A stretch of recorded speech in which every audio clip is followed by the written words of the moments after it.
The wild Atlantic salmon is in grave danger of becoming extinct within our lifetime, and it's an incredibly important fish. It's a keystone species that we can learn a lot from.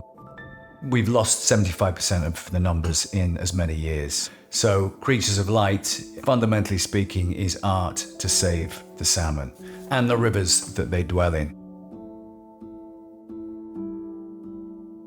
So we stood, alive in the river of light, among the creatures of light, creatures of light.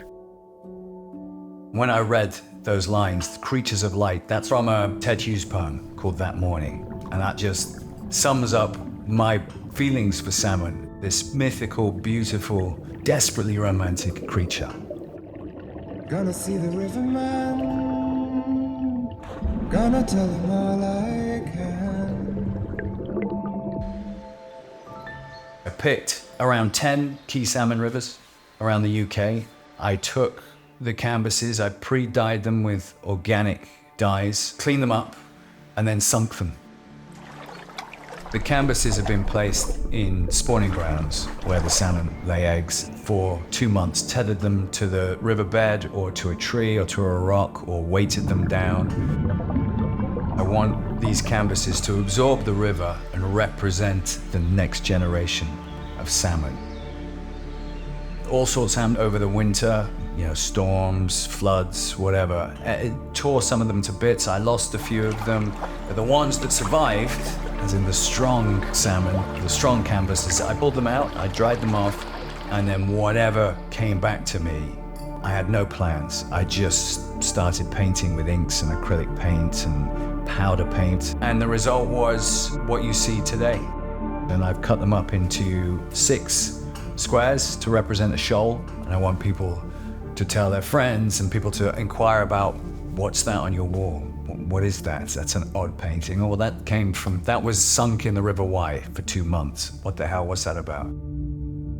The life cycle of the Atlantic salmon, of course, is very wrapped up in this exhibition. Salmon spawn in freshwater rivers, and then they live in the river for a couple of years, and then they go out to sea. They come and go. Obviously, salmon need cold, clean water, and if the rivers aren't clean, the salmon won't be coming back. I picked the Devon up in Aberdeen, Royal Dee, the Spey, the Tay, a couple of rivers in the Outer Hebrides, the Fjorsa being one of them, which is Gaelic for hope because the Outer Hebrides is the last bastion for the wild Atlantic salmon. Then I came down into England and I picked the Wye, border between England and Wales, because that river is in a desperate state. Pollution from predominantly agriculture, but the usual suspects, the water companies, and the salmon stock are hanging by a thread.